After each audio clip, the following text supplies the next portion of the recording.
Good morning, afternoon, evening.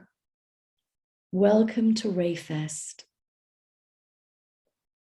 our online festival celebrating women of spirit, and welcoming you all from wherever you might be in the world.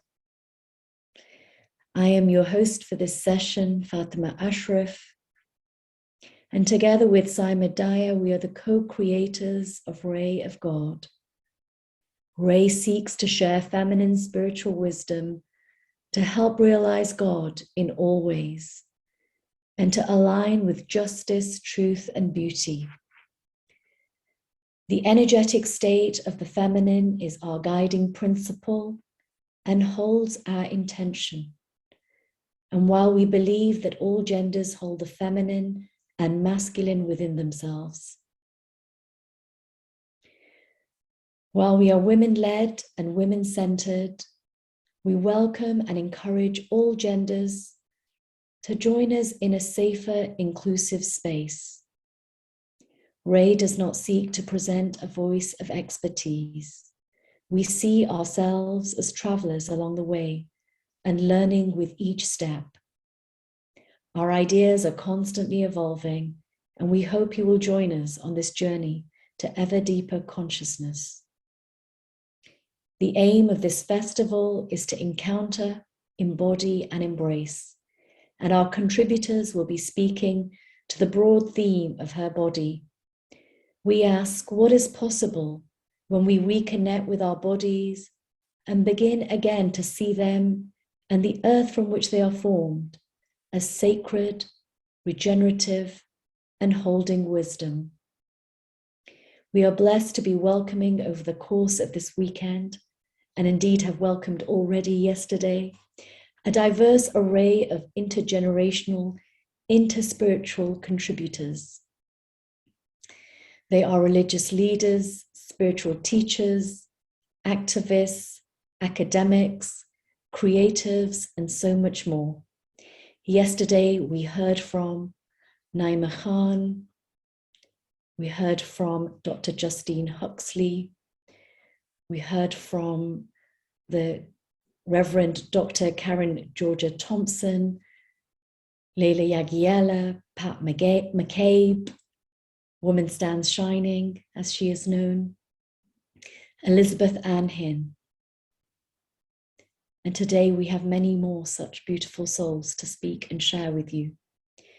This weekend is marked by All Hallows Eve or All Saints Eve and Samhain, that magical midway point between the autumn equinox and the winter solstice. This is a time to honor the saints, and we hold in our awareness that this weekend there will be many friends around the world in ceremony and prayer at the same time that our festival is unfolding. In this morning's heart-to-heart session, we will be asking our speakers to speak to the theme, and we welcome your questions to be submitted through the chat function to the host. We invite you to listen with your heart and help us to create a container that can hold us all. Even though we are physically far away, we can still be connected in the virtual heart space. Feel free to ask whatever questions come to your heart, just being mindful that our contributors are also on a journey like each of us and deserve our love and respect in being willing to share from their hearts in such an open forum. A reminder that we have live captions available for each session. You can access them by clicking on the CC button at the bottom of your Zoom screen alongside the other options. Sadly, Rabia Mali is not able to join us as she is recovering from COVID. Do please hold her in your prayers. So I would like to introduce you now to our spiriting Shiros who were intended by the divine to be with us this morning. Let me begin by introducing Mrs. Trupti Patel. She is the first female president of the largest UK Hindu umbrella organization, the Hindu Forum of Britain.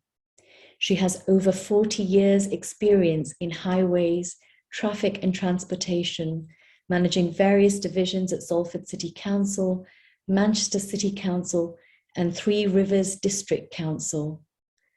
She now runs a consultancy supporting network management, sustainable transport, environmental improvements, road safety, and climate change issues. Trupti trained as a civil engineer at Sardar Patel University in India, then after moving to Britain, achieved her postgraduate degree at City University and became a fellow of the Charter Institute of Highways and Transportation UK while working full-time. Tremendous achievements. In 2004, she became the first female civil engineer of Asian origin in the UK to hold high office in local government as Assistant Director at Salford City Council, and she was the first female chairperson of the Northwest branch of the Chartered Institute of Highways and Transportation. Wow, welcome Trupti ji. And we welcome also Amisha Ghadiali, who is a facilitator and host of the globally acclaimed podcast, The Future is Beautiful.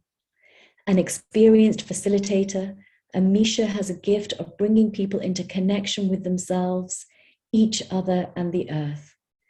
She creates brave, tender, and inclusive spaces for our hearts unfolding, healing, and embracing of our wildness. Her own training has included yoga teacher training, meditation teacher training, energy medicine, priestess initiation, and deep time learning with mystics, teachers, swamis, and nature. This deep commitment to understanding truth, combined with over 15 years of experience working in politics, design, tech, and sustainable fashion, gives Amisha a strong base of community weaving, sacred activism, and innovation. Amisha wrote a book called Intuition during the global lockdown of 2020, which was recently published by DK Books. Welcome, Amisha Jan. And Sophia Ayesha Ansari, welcome, is a second-generation India diaspora, also of French, Spanish heritage, brought up in Wales in a home filled with Indian Sufi traditions. She is a UKCP accredited psychotherapeutic counselor and a yoga teacher therapist with further professional training in mindful self-compassion, authentic movement, polyvagal informed movement psychotherapy for trauma and liberation psychology. Sophia has a master's in history from SOAS. Her dissertation focused on oral history, colonial epistemology, and attitudes towards indigenous ways of knowing. She has a research interest in intergenerational trauma, embodied histories, and Indian Sufi vernacular wisdoms and poetry. She is skilled at facilitating small, respectful, and non-confrontational spaces for genuine sharing and exploration. She is currently in private and community practice in Cardiff, offering yoga therapy and somatic psychotherapeutic counseling to individuals and groups. She shares her skills and experience of working with people in a therapeutic relational capacity over the span of 25 years. Welcome, Sophia. We have a very beautiful group of women for you, as I'm sure you will agree. So let's begin. So we'll begin with some reflections on practice and the body. Sophia, when we spoke in preparation for today, you mentioned that the body used to be the way we would encounter the divine. Could you speak more about this and your own practices of encountering the divine through the body, and with what effect for you?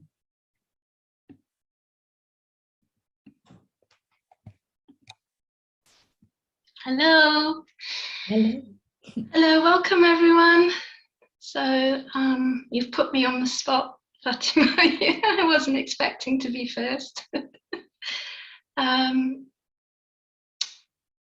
Yeah, so when we spoke, I was sharing a little bit about my journey with understanding and relating to our human bodies. And I've been recently just staying with this notion and this experience that our modern society and our modern living pushes us so much away from our sacredness as we experience it in the physical realm and in an embodied way, and the suffering that can come from that. And I found that looking at history, so with that interest that I have in embodied histories, looking at through oral traditions and feminine traditions across the world, so in Europe as well as in India and also North Africa, because I have links with North Africa too, finding that they were just very simple. The way that we connect to the divine and the sacred is through understanding our body as a microcosm of the macrocosm, and that the creative gift that's around us is within us as well, and that we are like little mini universes or little mini worlds walking around. And it also brings an element of humility and humbleness, because we are moved by the world and we're moved in relationship with others, but we're moved by the elements. And my practices are just centered around reviving lost wisdoms, basic wisdoms maybe that grandmothers used to know about, around how to nourish and how to celebrate our embodiment. And it's sadly, I feel more and more, even just these days, it's being pulled away from us. It's been this kind of wisdom and these traditions are being denied.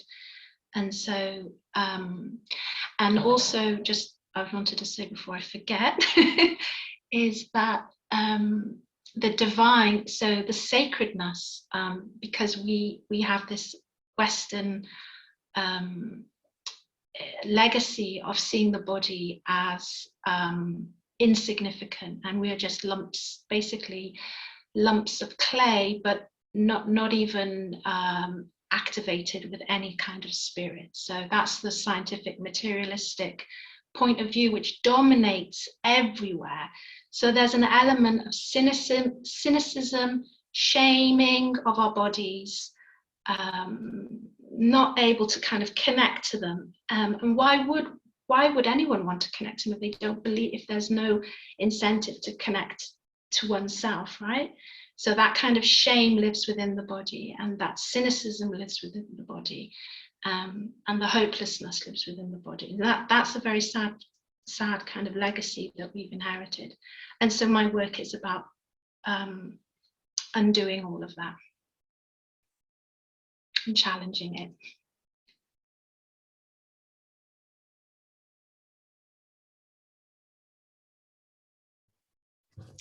Thank you, Sophia. Appreciate those initial sharings, and sorry for putting you on the spot, but you handled it beautifully.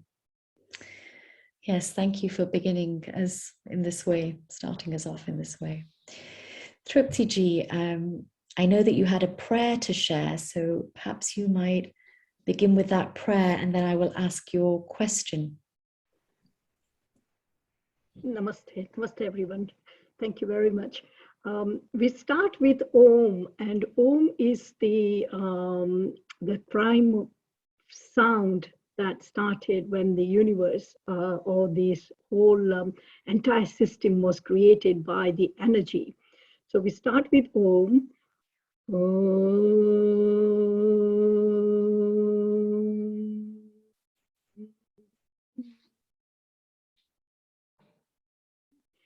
We say Aham Brahmasi.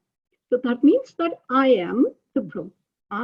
Everything, my body, everything that is I see, everything that I experience, everything I feel, everything I see, everything is Brahma. Brahma is this universal energy that we all come from, and we are all going to go back into.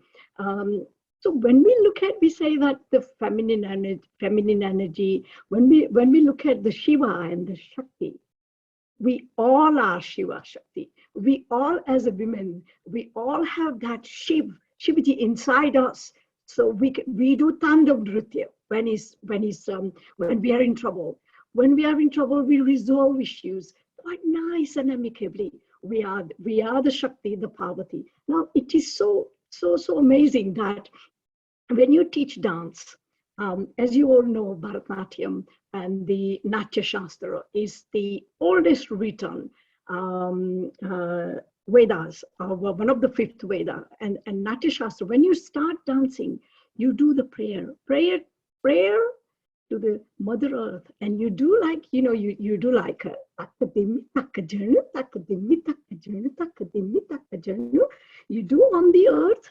And then you put your hands on your eyes, and you do the prayer to the whole of the universe and to yourself, and bow namaste to everyone. Now, what it means is that we are actually asking Mother Earth, Ma Bhumi, Ma Bharati, please forgive us, because when you do dancing, with your right leg and left leg, you stamp on Mother Earth, and you say to Mother Earth, please forgive me for stamping on you. And when I used to teach dancing, we run a dance school for numbers of years in this country, and you teach yoga to all your students, starting from the sun salutation. And again, when you do Surya Namaskar, the one of the most basic practice of elevating yourself to that super nature that you want to be merged with it. So when you do Surya Namaskar, when you start doing dancing, and when you start doing Angikam, the whole body is Bhuvanam Yashya, Vachikam, Sarvavangmayam, Aharyam, Chandra, Taradi, Tamanamaha, Satvikam Shivam. This Shivam, so whose body is the whole of the universe, whose language is all languages in this universe. And when we say universe, we don't just mean the earth, we mean the whole of the universe. And all the ornaments of the Shiv is the moon and all the stars and the galaxies. So this Shiv, what is this Shiv? Some people believe that Shiv is the Shankar Bhagwan. We also say that Shiv means the part of the Satyam Shivam Sundaram. The Shiv is that element, the element that we believe is lights up everything, and it resides in us. And in Bhagavad Gita, Krishna Bhagwan, Sri Krishna says very, very clearly, that we all come on this earth. We take birth in this body. So I'm Trupti Patel, and who am I? Like Fatima introduced me, and all the work that we all do with the prerana, with the inspiration from Sri Bhagwan. But our soul, when the time comes, departs. So what we do, belonging with karma, what else we do? Now, when you look at being women, it's our responsibility, because if you train one woman, you can train 100 people, in terms of being good, being sustainable, being eco-friendly, being everything, because we are in the cockpit. But we are also in the Diwali week, and let me start with tomorrow, the 6 days of Diwali that we celebrate. So we start with the day called the 12th day, Vagbaras. Why Vagbaras? Means the goddess sits on the tiger. And we celebrate beautifully that Vagbaras days with the pujas and everything else. Then comes Dhanteras, the day of Sri Lakshmi Ji. Lakshmi Ji is the other half of Sri Vishnu, but we consider Lakshmi Ji as resources.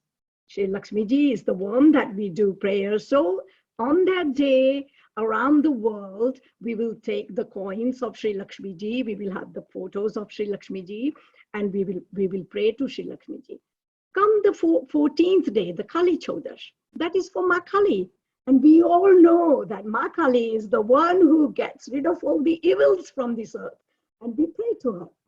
On the day of Diwali, again, the significance of day of Diwali is that day Sri Ram came home to Ayodhya and everybody celebrated with the Diva. Yeah. But what was the reason behind this is Mata Sita Ji, isn't it? Mata Sita Ji decided that I am going to bear this pain, and therefore she stayed in the abode of Ravana's place, and she persevered, that patience she had. So that is the Diwali day. And come the day of, the next day is the New Year day, and the next day is Bhai Dooj. Bhai Dooj is a beautiful tradition in the Vedic Dharma, in Hindu Dharma, and all dharmic traditions of Bharat. That the brother, the first ever time, Lord Yam, who is the brother of goddess Yamuna, the Devi, that the river Yamuna that we celebrate with, is the brother of Lord Yamuna. And we all know that when Lord Yam goes to someone's house, that is to take the soul away. But when he goes to his sister's house, then that is for the celebration. So if we look at the whole tradition of even Diwali is encompassed in the women energy. Now we are missing out on Goddess Saraswati. And we all know that Goddess Saraswati is the goddess of Vidya, which is not just education, but is with education, you develop the patient. With education, you develop that knowledge of being, we call in Sanskrit Gantar. Yeah, and that means that when I'm talking to Fatima, when I'm talking to Saima or Sophia, I treat everyone with my knowledge that you have something higher than myself to impart. Yeah. With Goddess Saraswati, we were taught from very young age that you never ever disrespect your books. So you might have seen when people read Ramayana or Mahabharata, they get the Granth like that. Or you've seen the Granth Sahibs in Gurudwara, yeah? And you actually respect the book, put it on the proper book stand, and you open it up with the ceremonies and you read. So our indigenous traditions around the world are so full of beautiful, beautiful narratives, respect for our womanhood. And whoever says that India is Bharat is patriarchal society and women are not, that is not actually true. Because if you look at all our Rishikas, sages, in the modern time when I was studying from my kindergarten, Bal Mandir, to right up to my degree, we had quite a large number of professors and teachers. They were all women, because women were entrusted to give education, not just the book education, but everything else. And when we teach yoga, yeah, and we start with the tree posture, and we go on into different postures. There are specific postures that we teach to women, and you won't believe it. It's like since women go into menopause, if you practice proper postures, you don't need to take these HRT treatments or anything like that. I've never taken it, and I don't know any of my yogic sisters or brother sisters, probably, they have not taken it. So there is so much to talk about the Nari Shakti. There is so much to talk about from our religion, from our Vedic traditions, and really, I think we could just go on, but I'm going to stop at the moment now. Thank you very much. Thank you. Oh, yes, Trupti, thank you. Yes, you shared just so much with us. You just given us this beautiful little, you just opened the treasure chest and just let us see, all of the richness that is in those traditions that you've been talking about. And so beautiful the way you describe the symbolism and the meaning in the dance. It's just so beautiful. Thank you so much. And then also talking about the significance of Diwali and how this festival will unfold and the beautiful deities that you've spoken of as well. Thank you for giving us these glimpses, and maybe there'll be an opportunity to hear a little bit more about them through either your sharing or even Sophia and Amisha's sharing as we go on. But thank you so much. So Amisha, my dear, I have a question for you, and this may be this is, of course, I think this will resonate with what Trupti has just shared too. You mentioned that yoga and dance have been a large part of your embodiment journey. Can you share what brought you to these practices and how they have shifted your relationship with yourself, your body, and the earth?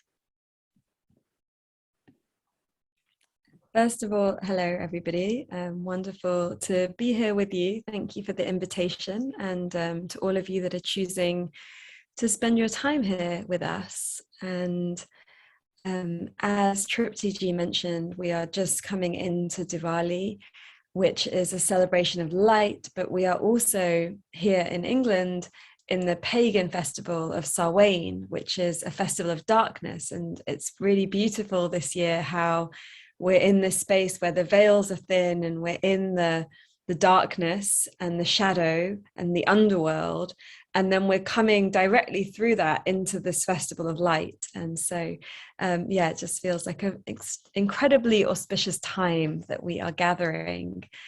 For me, the practices of yoga and dance and embodiment really is something that that I guess part of it is that at school in the UK, I didn't really resonate with a lot of the ways that I was taught to be in my body. It was all very competitive, and it was all like very enforced, and like at this time you do this, and run there and jump here, and win this game. And I just didn't resonate with it, and I found it to be more creative to imagine all the ways that one could get on the off games list and all the excuses that one could have to not have to join in with team sports. And that led to quite an unhealthy relationship with my body, because I didn't have like another way of really feeling in my body. And it's interesting as well, because I've talked to various people and clients and friends over the years that maybe were very sporty in these kind of traditional ways, yet also felt like they had an unhealthy relationship with their body, because a lot of it was so pressurized and enforced, rather than them actually learning to listen to their body. And so for me, I had a number of accidents in my late teens and early 20s. So I had 3 big accidents between the ages of 19 and 24. And in one of them, I went down the side of a mountain in a bus and damaged my back. And in another one, I had my legs driven over by a 4-wheel drive pickup truck.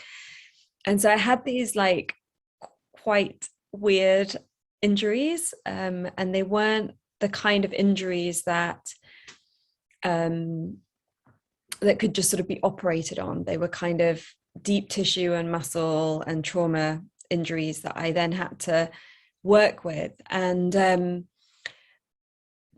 when I went to the doctors, a lot of what I was told was, okay, well, don't do anything that's high impact, and don't do this, don't do that, and so it was just a lot of like don'ts. But the funny thing is that you never go back to the doctor where they say, okay, now do, so what I realized is that I then had this notion through my 20s, oh, well, I'm not allowed to do that, I'm not allowed to do this, I'm not allowed to do, whatever. And coming from a Hindu and a Jain family, I had been exposed to Indian faith, and I had done like little bits of yoga. I'd always been quite intrigued by it, and after the death of my friend in the 3rd accident I was in, I really found that I was being called very deeply to these practices, and that they were helping me to kind of re-understand myself and the world following such an intense tragedy as witnessing a friend die at the age of 24. And so, you know, interestingly, as I practiced yoga, I found this whole other world of being. And it's kind of interesting because at the moment there's a lot of talk about how uninviting the yoga industry community is, and especially for people of color. And there's a lot of issues to do with the commercialization of these practices. But for me, when I walked into this yoga studio, I was interning for a congressman in Washington, D.C., and I found this yoga studio. I'd never been to a yoga studio before. And I walked in and everyone was so nice, and we were moving our bodies, and there wasn't this sense of competition. Instead, it was this sense of helping each other, supporting each other to open, and to let go and to feel held.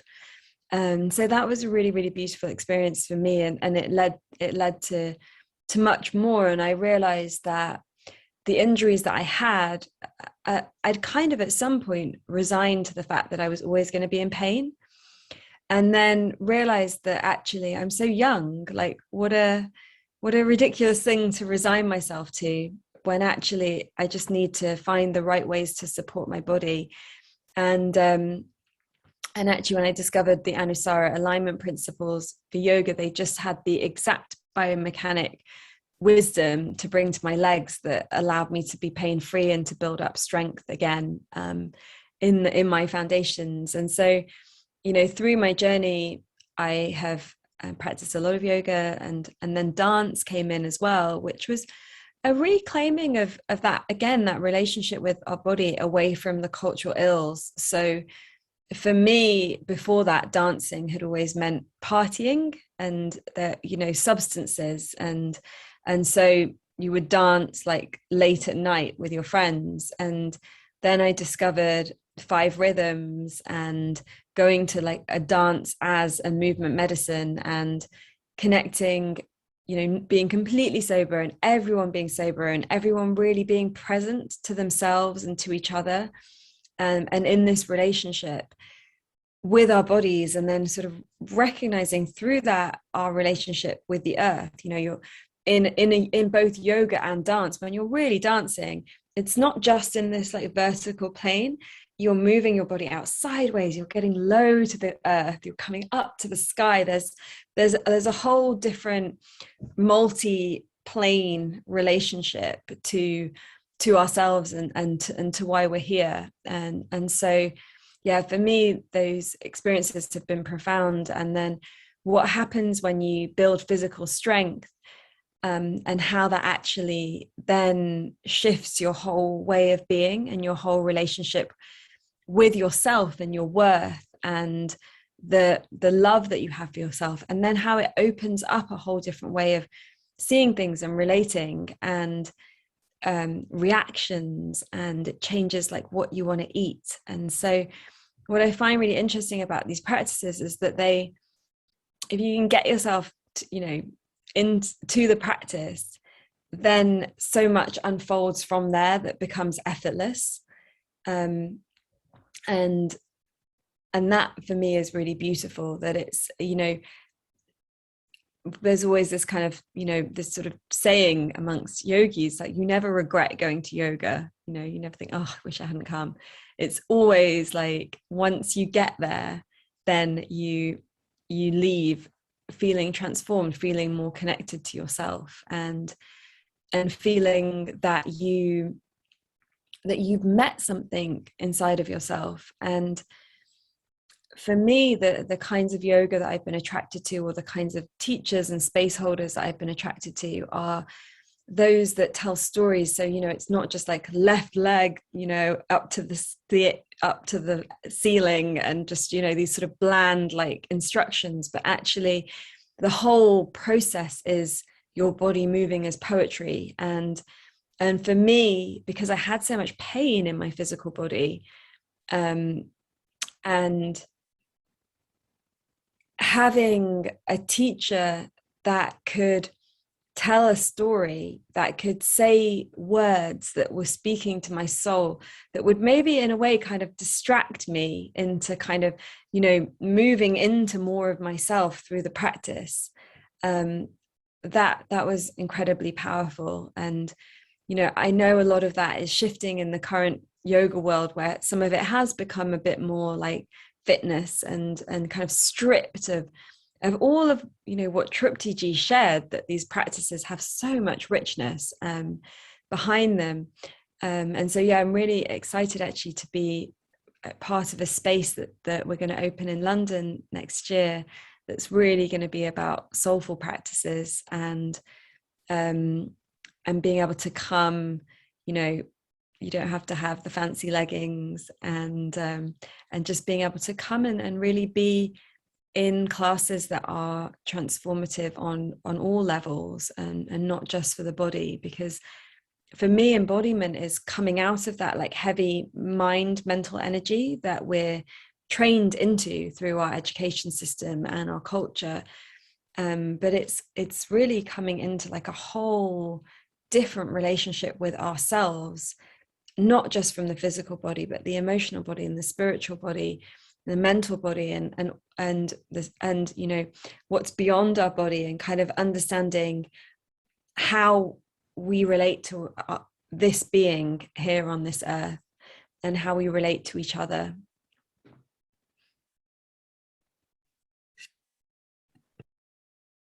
Thank you, Amisha. So much there that, you know, even though our life journeys have been different in some ways that I could relate to, certainly sick notes to get out of PE really, you know, not something I thought about for a very long time, but that element of competition, as you say, and then right through to what you said about yoga, that once you're able to commit to the practice, I mean, one of the big things, the big gifts actually of lockdown, there've been many difficulties, but one of the gifts of lockdown was actually that I got into a yoga practice, and I really, you know, as somebody who had always only sort of toyed with it previously, but actually just making a commitment for 30 years and actually really noticing that shift and change in me, in my body and in my being. So really grateful for your sharing of that experience.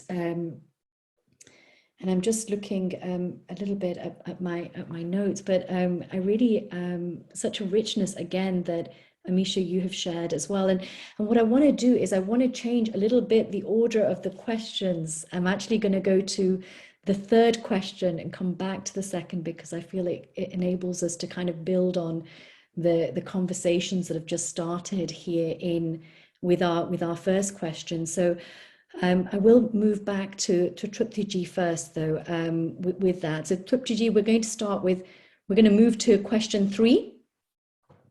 And it will be that, you know, you have spoken about the power embodied by specific female deities within your Hindu tradition. Can you tell us about how you engage with these deities and with what effect? And which of these deities speak strongly to you at this time of ecological crisis, and why? And I feel you began to sort of share this in your first response. Thank you.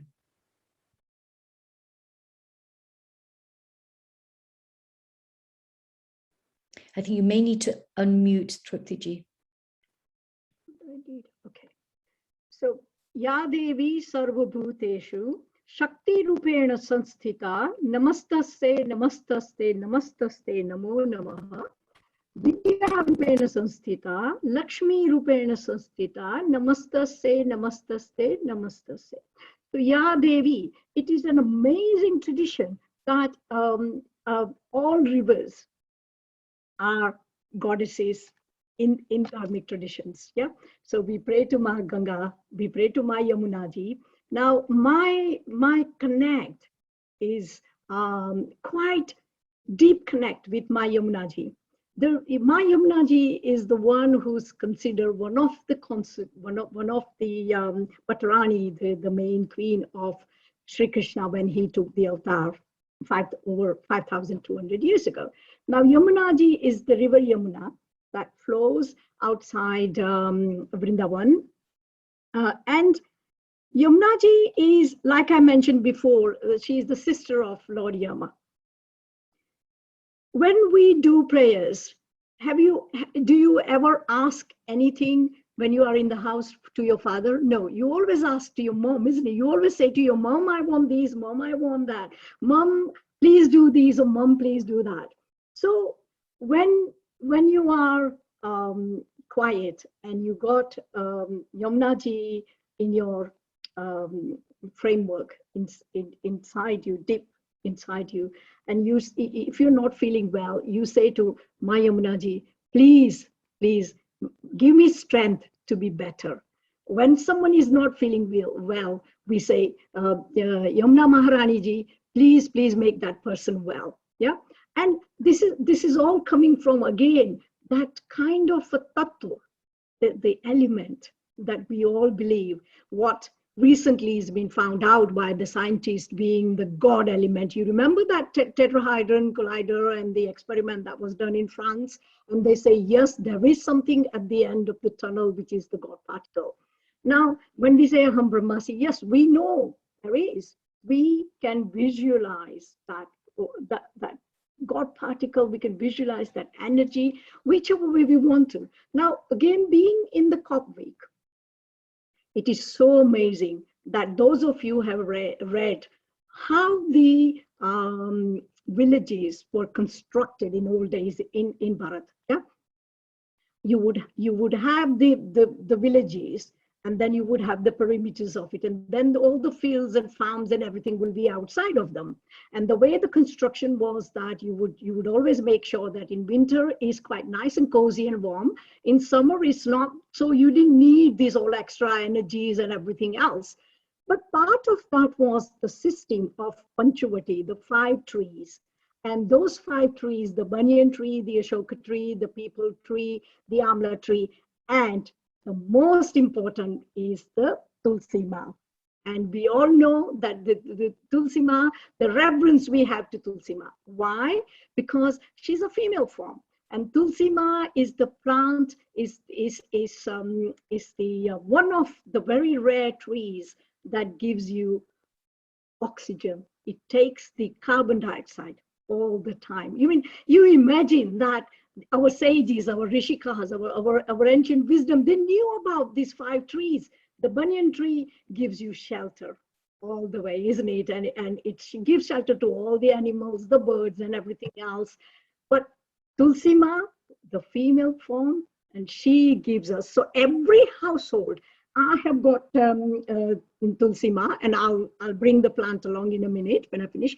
But so we pray Tulsi Ma. When we do prasadam, we put tulsi leaves into the prasadam. Some people, its properties in Ayurveda is absolutely amazing. So for me, Maharani Ma, Yamnaji, and Tulsi Ma comes at the top of the list, if you want to call it that way. But when you are standing on the banks of River Ganga, if you are looking at Ganga Ma, and if you ever experience these at Haridwar, you have to hold on to the chains. Or if you go to the Prayagraj, where the River Gangaji and the Alaknanda Gangaji meets, and you stand there and you just chant Shri Krishna Sharanamam, Shri Krishna Sharanamam, Hare Krishna, Hare Krishna.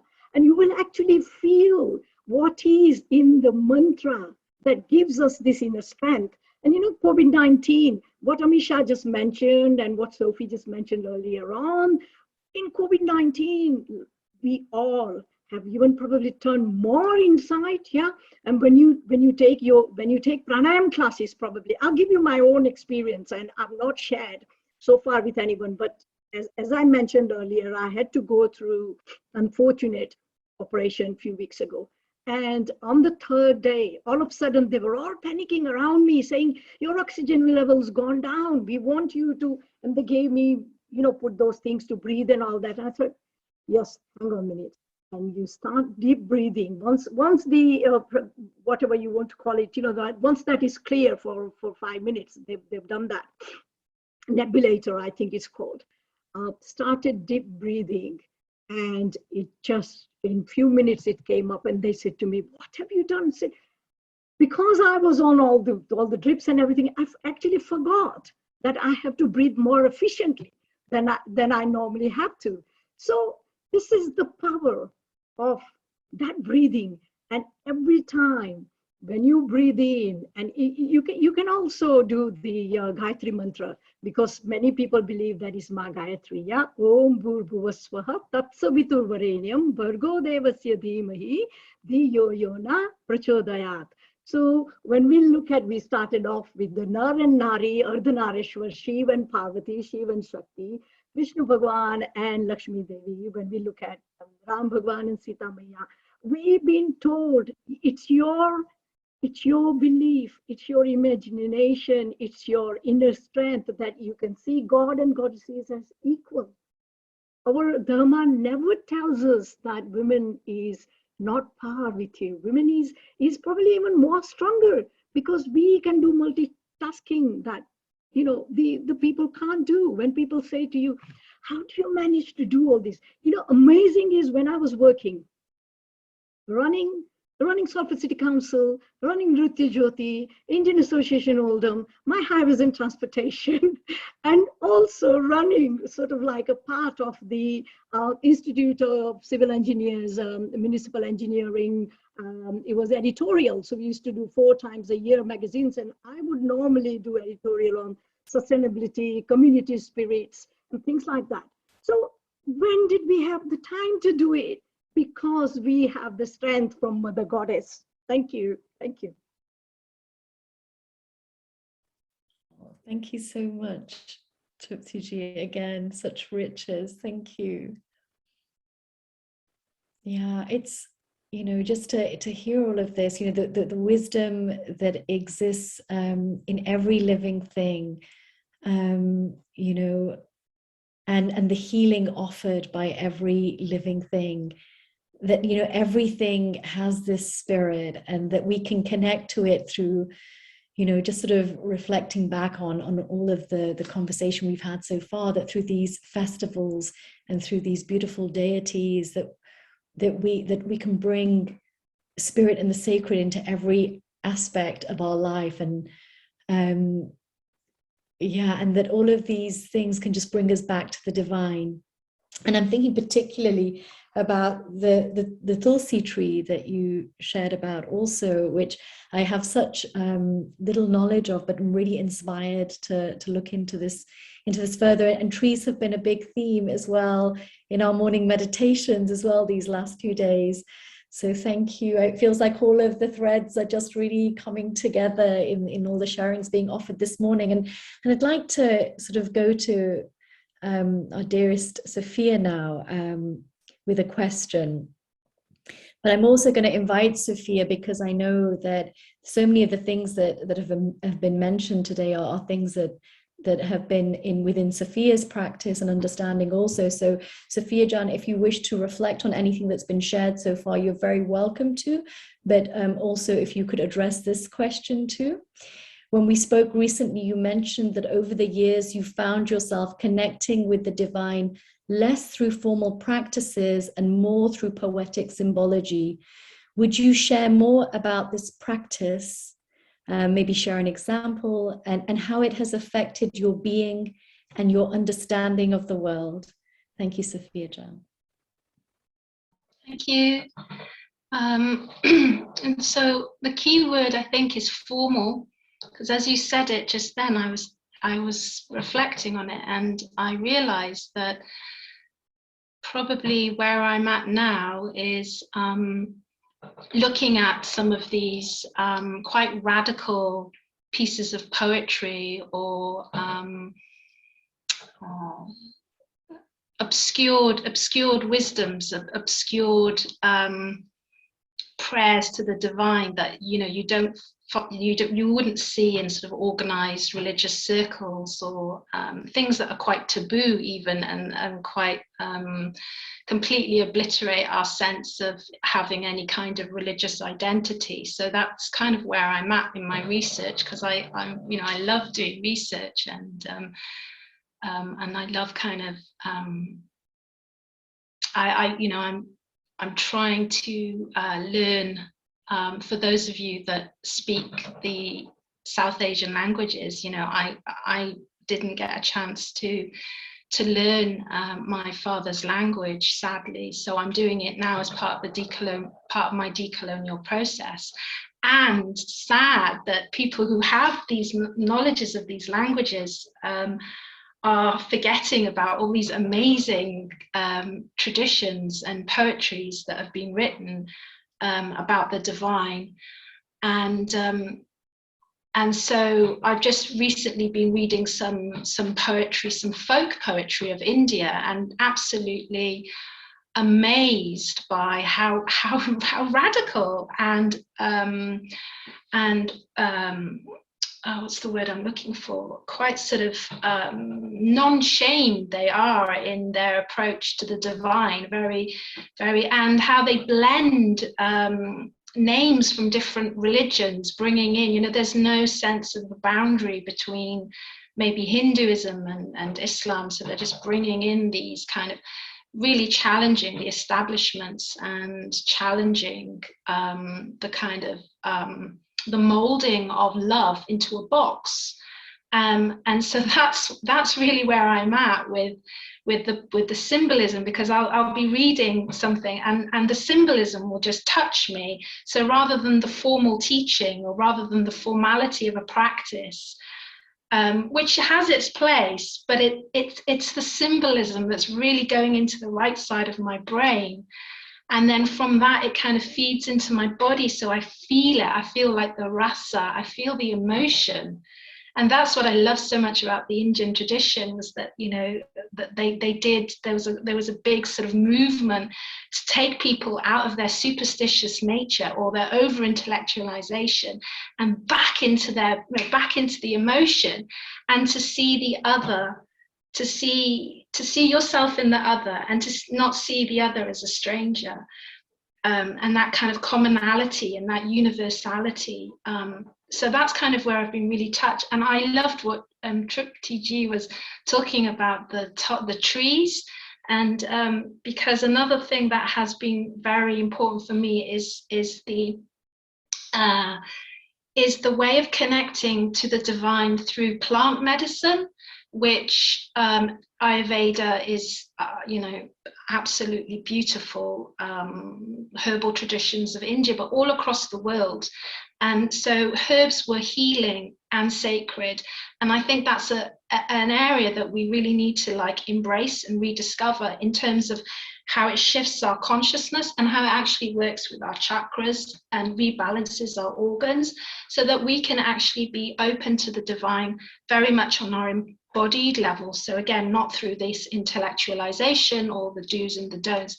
And so when Trupti Ji talked about the Tulsi tree, I was like, oh wow, because you know, Tulsi is incredibly powerful, and I think it's like considered a divine herb, and it, you know, it does increase oxygen. And you know, it's a powerful one. I've got my own herbs that really resonate with me, and one of them is Brahmi. I absolutely love Brahmi and ashwagandha, and there's, you know, and even in Europe we've got so many beautiful things out there.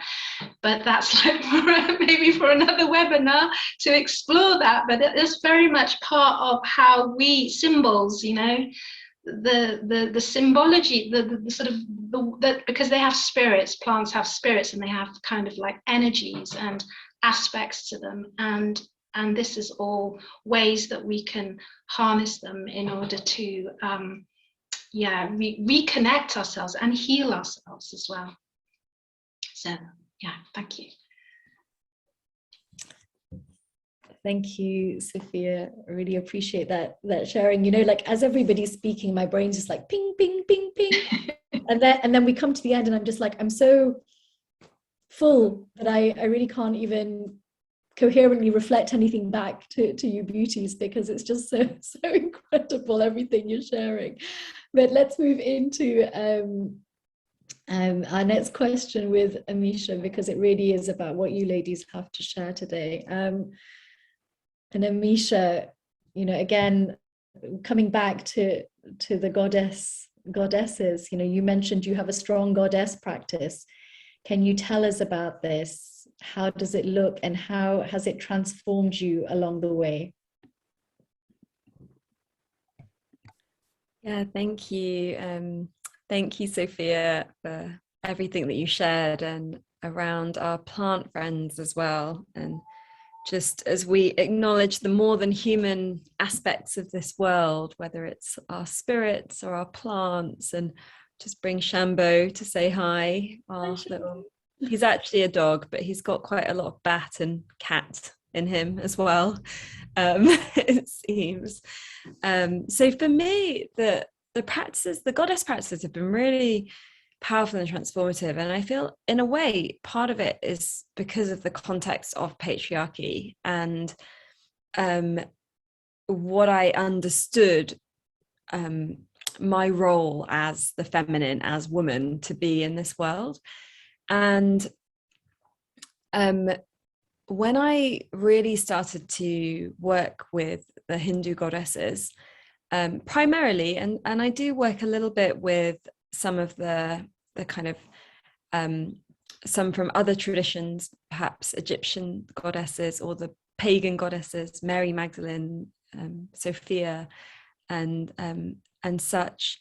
But for me, the primal connection is with the Hindu goddesses, which also has been really beautiful ancestral healing work for me as well, because I felt a real deep connection to my grandmothers through these practices. And my grandparents are all out of body now, and I didn't speak the same language, similar to Sophia, and so I wasn't able to have deep conversations with them. We had we had a lot of non-verbal non-language verbal conversations, and I could speak basic Gujarati and they could speak basic English, but it was never enough to talk about like dreams. So we had to kind of do all of that through our eyes, really, and through other ways of being. And when I developed this strong practice in connection to Shakti, and in connection to all of these other goddesses, I had such incredible transformative experiences. And there's one in particular where I was standing in the river Ganga, a goddess in her own self, and I had been doing some healing work about feeling this lack of support behind, which for those of you here that are immigrants or come from immigrant families, you will know that it can feel very like you don't have the same rooting, and it's all disjointed, and it can feel very difficult. And actually no one ever really teaches you about it as well. So it's amazing now more people talk about it. And but when I, certainly in the 80s and the 90s, it wasn't something that people talked about and that I understood really. And I had this moment where I was in the Ganga and I was feeling my grandmother's, actually my mother and my grandmother's behind me. And then I felt this line of women all the way back to Shakti standing behind me. And I felt this like force of being held and that I was walking with all these ancestors behind me, and as well as the future generations in front of me, and so never alone. For me, in terms of what my goddess practices look like, a lot of it is chanting mantras and chanting rounds of 108, or singing some of the beautiful mantras that Trupti ji shared with us. Normally for me a little bit more, I sing them a bit more melodic with slightly worse Sanskrit pronunciations, and I will do rounds of 108 of different mantras of whichever goddess I'm feeling in connection with at that time, or I'm feeling to call in. And part of what was so revolutionary for me when I really got deep into these practices at the beginning was that I feel like we are often put in a box as women, as people. I know there's lots of other men here and people that may not identify in gender ways. But we are often put into boxes. And so it's like, well, you're the kind one, or you're the pretty one, or you're the intelligent one, or you're the strong one, or whatever it is. You kind of given these pointless adjectives. You're like, and then you're sort of stuck in this character. And yet as humans, there is so much that's available to us. In fact, everything, including all of the darkness. And my mother actually is a psychiatrist, and she used to work in forensics when I was young, and so that was with working with a lot of murderers and rapists. And I remember saying to her, like, as a kid, is it not horrible having to spend all your day with like the baddies? And she just looked at me and she just said, there are no baddies. Given the right circumstances or the wrong circumstances, you could kill somebody. It's not like there are bad people and good people. We have everything available to us, and through what we connect to, as well as through how we process trauma and the circumstances, the people around us, the support that we have, the education we have, the opportunities we have, we're able to make different lives.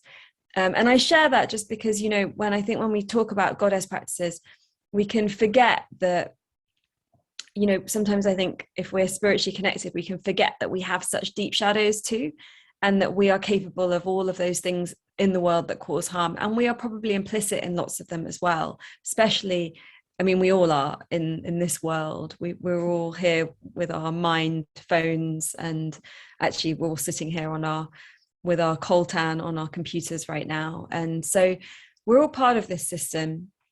And yet, just like, as we were saying before, when you practice yoga, it brings out a certain side of you. It brings out a different energy in you. It brings out a different way of handling situations, a different way of responding to people.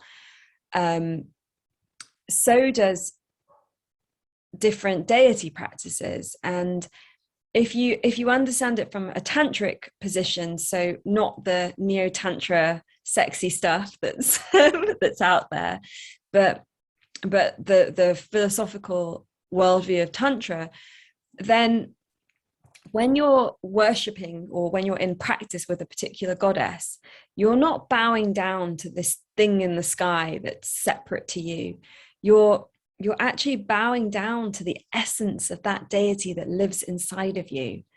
And so by chanting that mantra, by being in devotion, by perhaps eating certain foods for that goddess, or doing certain asanas for that goddess, or dancing in a certain way for that goddess, you're bringing that essence more fully into your being.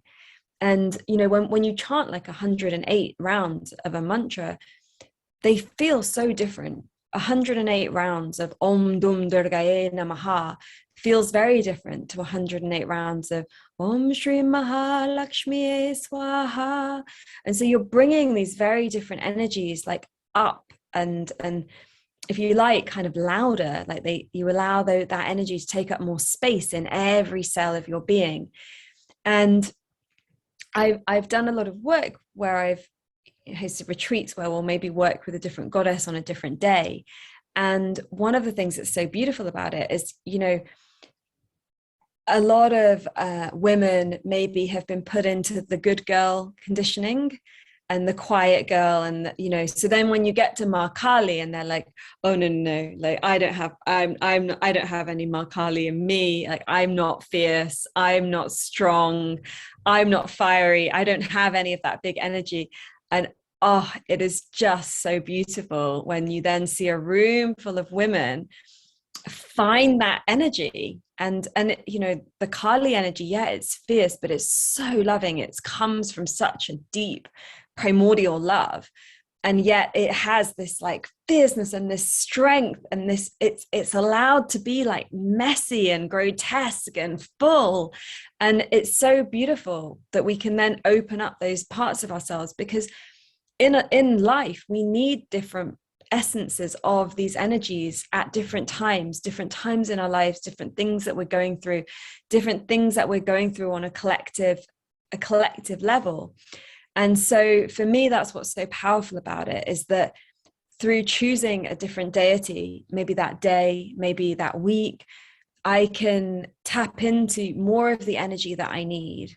And Durga and Kali have got me through so much. And I'm always trying to like move into the more softer goddesses.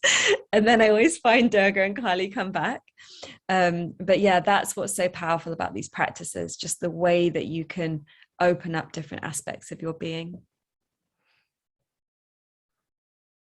Yeah, it sounds like such an incredible, practice, Amisha. And, I am, I also feel drawn to Kali, but then there's also this sort of inner resistance to probably the medicine that I need. And I'm much more towards like Saraswati, and it's like being pulled in that direction. Like, no, come this way. So who knows where those explorations may take me. But I really, as you're speaking, feeling that it would be so wonderful to have a conversation about goddesses, the divine names in the Islamic tradition, the archetypes in other sort of psycho-spiritual traditions, and myth and poetics, as Sophia was, to really, maybe that's brewing into another festival. I'm not sure. We'll have to see where inspiration takes us.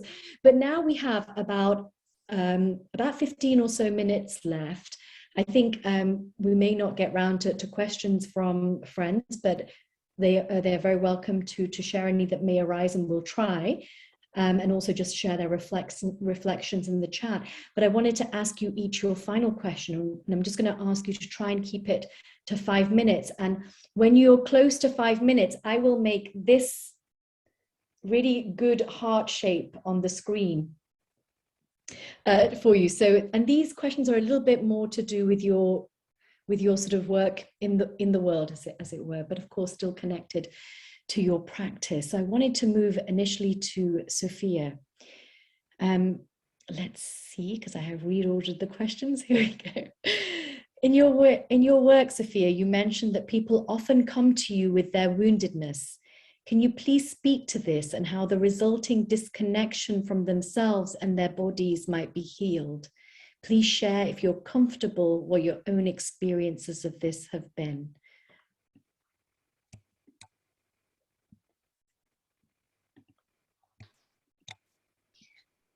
Okay, so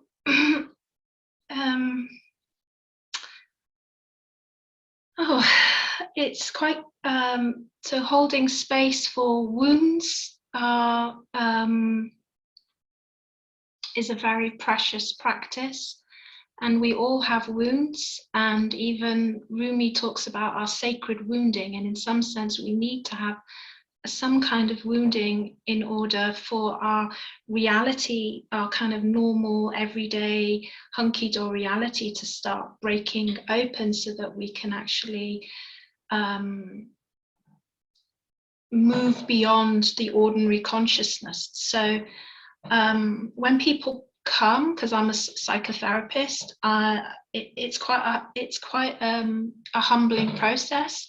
I don't work in a kind of with a hierarchy involved. I'm a very relational, embodied therapist, and it's just really body-centered. So supporting people to firstly can know that the shame and the trauma that they might be holding, or that we hold, isn't necessarily a kind of defect. So I have a kind of very spiritual framework, and it's just beautiful to witness it. And I don't really think I'm doing very much, except that I'm being a witness and a facilitator of something that's already within the person. There's that longing. There's already some kind of, yearning to become integrated and to become whole. And it's just simply about just giving space for that, and just giving space for people to trust that they are going to change shape, that they are not they are going to evolve in some way, and that they're going to reconnect with something very peaceful and content inside them. So yeah, I think I'll just keep it short and sweet. And I just perhaps wanted to say one small thing about bringing some kind of feminine centered, or kind of an awareness of systemic, because it was brought up just now in the conversation here around kind of intergenerational traumas, and also just naming what it means to be human in this world. It's really hard to live. I think it's just, I don't know, I think in my previous life I was like, I don't know, probably 10th century Andalusia or somewhere, I don't know. I just find that this modern living that we're in it pulls us out so much from our bodies and so much from our spiritual nature. And sometimes when people come, I'm like, well, you don't actually there isn't really a problem here. You know, you're just a healthy human soul that's yearning for connection and feeling and being in your body, and being erotic and being luscious and being relaxed. These are all normal states that have been shamed massively. And, you know, people just have a lot of adrenal fatigue. And I think it just ultimately comes down to, it can be quite challenging because, you know, systemically there is a lot of there's a lot of pressure for people to be non-human, to be acting in kind of robotic, unconscious ways. And so that's the powerful thing, is really to support people to become conscious and, you know, to already connect to what's yearning inside them. Yeah, so.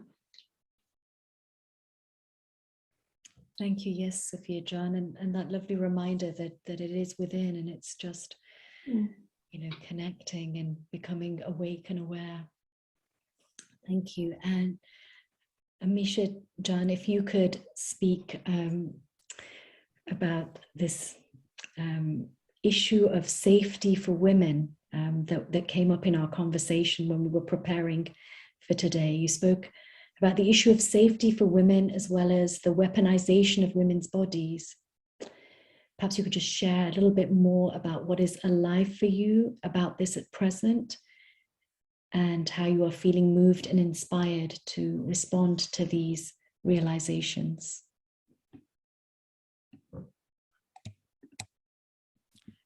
So those are very huge topics, and I'm aware that we've only got a few minutes left. So I will just say this on this theme. A big aspect of the feminine is the darkness. And, you know, for me, I wrote this book about intuition, and, you know, a lot of my work is around connecting to intuition. And it's more of a lunar practice than it is a solar practice. You know, it's a lot around rituals around the new moon and the full moon, and a lot of our feminine power and connection comes from being out under the moon. I really feel that in myself, and something that I noticed for me. So when I was writing my book, I was staying in this treehouse on some private land for the first lockdown. And because it was private land, I was able to just wander out on my own at night, and just be under the stars and under the moon, and night walk and be really free. And it felt really like, wow, I haven't had this experience for a long time. And I've also been living in a small village on the sea since for the last year, for the next lockdowns until now, and just about to move back to London, and just realizing that I'm losing all of that again. And, you know, because it's a really small village and I know everyone, and it was lockdowns, so there weren't like tourists and other people there, and so I felt very safe to to just walk around on the beach at night, and the moon was like rising out of the ocean, and just to kind of be in that space with the darkness and the dark skies. And I just felt like a different energy come through into my body, and I felt a different way of intuition and understanding the world coming through. And I know now that when I go back to London, I can't do that around Hackney Marshes. I can't just wander around staring at the sky with no like spatial awareness of who or what is around me. In fact, I can't let Shambo off the lead in Hackney Marshes because there's like a high dog napping thing going on at the moment, especially for dogs as cute as he is. And so this freedom, you know, his freedom as a little dog is being taken away by going back to the city because of where we're at. My freedom, and it's not just at night, you know, we've had such horrendous things that have been coming through during the last year, but just forever, around what happens to women's bodies. And I was on I'm teaching at the moment, actually my talks I think next week on this course called The Call of the Wild Feminine, and Lila June Johnson was on, who's Pat McCabe's daughter, a couple of weeks ago, and she was saying that, you know, in war, it's like when the women's hearts are broken, when the women's bodies are broken, that's when the war's been won. Because the women in any community, you know, they hold so much, and they keep the faith going, and they keep things together in such horrific circumstances.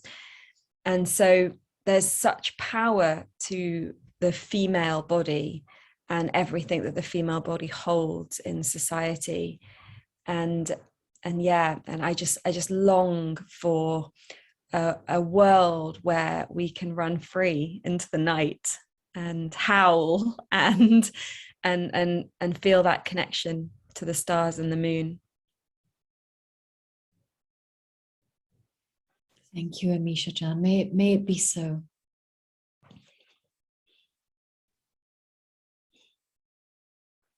Trupti ji, you are the first female president of the Hindu Forum of Britain.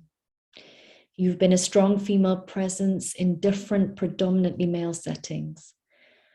What have been the challenges you have faced in these positions as a woman, in a woman's body, and how have you drawn on your spirituality to overcome these? And I feel that, again, you started to address some of this in your last answer, but if you could speak to this now, that would be really wonderful. Thank you. See, when you have the community, situations, yeah, and I've been here 44 years. So when I came in 1978, you imagine we did a first recording for the BBC on how we celebrate Diwalis in our houses, because the Indian phenomenon was quite new. And I just want to tell everyone that those people who came here from Uganda as refugees or from Kenya, they all had, the families had British passports. So it was no such thing as economic migrant. You know, they were taken in because of the British passports. Now, you imagine doing a school program in 78 for the Diwali. And when we came here, we've got to understand and accept this fact that as men took a role of protecting the families through this turbulent period, the African Indians who came here in this country, the role was there because they had to protect them. They had to protect the families. So mainly we went back into these patriarchal beliefs. So the men got round and they got the places of worship. They got various samajis and communities. And mainly because women were busy building the families, women were busy giving the children their traditional education, women were busy giving them culture, the nurturing. And like Amisha said, there were many who probably missed the net, and there were many who actually went to Gujarati schools, Hindi schools, Punjabi schools. So while men were quite busy doing all these things, somewhere along the line, probably, the women automatically took their place in, say, particularly, say, places of worship or community spaces, where they would do the kitchen, make prasadams, they would feed hundreds of people. I mean, you have a large temple, you have 2,000, 3,000 people come on the festival days. You go to Janmashtami at Watford Mandir, and there is 80,000 people. Who are those volunteers behind the scene? They are the women, aren't they? So gradually you will see that in community spaces, the chairs and the presidents and the people would be mainly all male dominated. So when it's sort of women made the inroads, some people still frown, thinking, and another thing as well, you see someone in a sari with a bindi on and traditional Indian attire, and people automatically assume that these are the women who are good for cooking and cleaning as only, you know. So that mold, breaking that mold took, and there are quite numbers of women. I'm not just the only one, okay?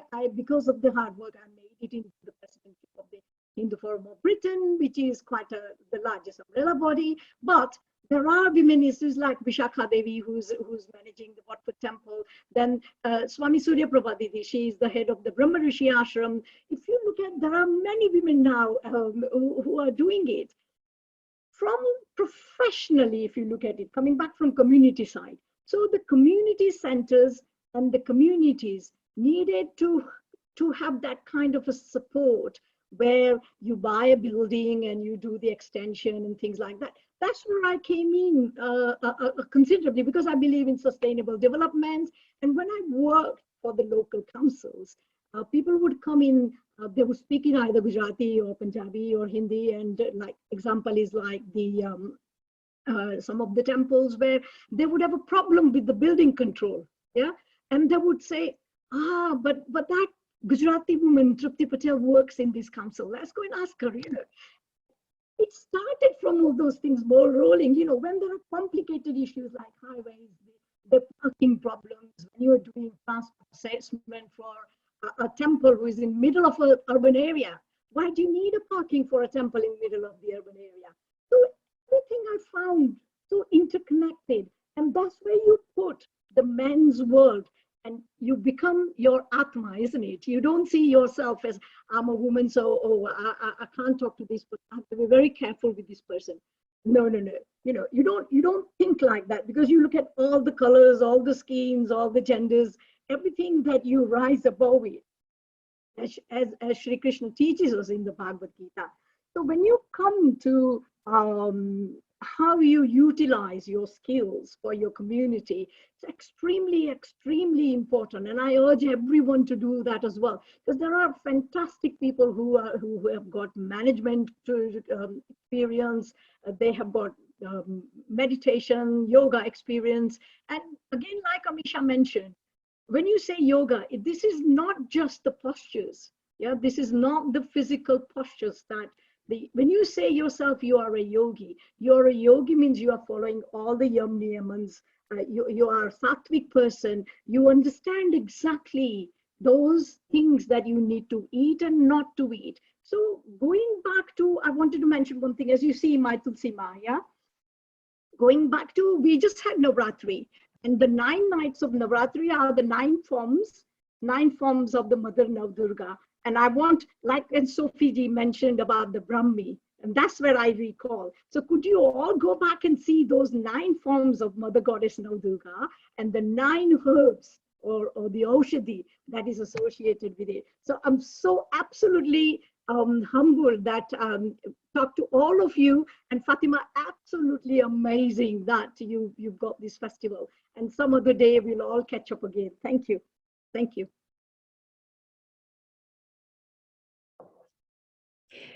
Thank you so much. May all genders rise in support of each other so that we might all know true freedom to express ourselves authentically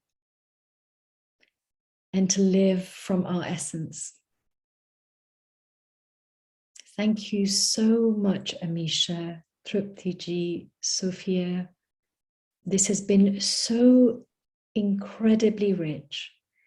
And I pray that it may unfold within, through each of us here present, into becoming blessing and pouring out into our families, our communities, and our world. And may these conversations continue, and may we really embody these things that we've been talking about this last day and a half. And you know, I would be really honored if, to close this session, I know lots of people, I'm getting messages, people have really deeply appreciated this session, and that is no surprise at all. But before we close and we go into the music, I would be really honored, Trupti ji, if you would just lead us with a recitation of the or a singing of the Gayatri mantra, please.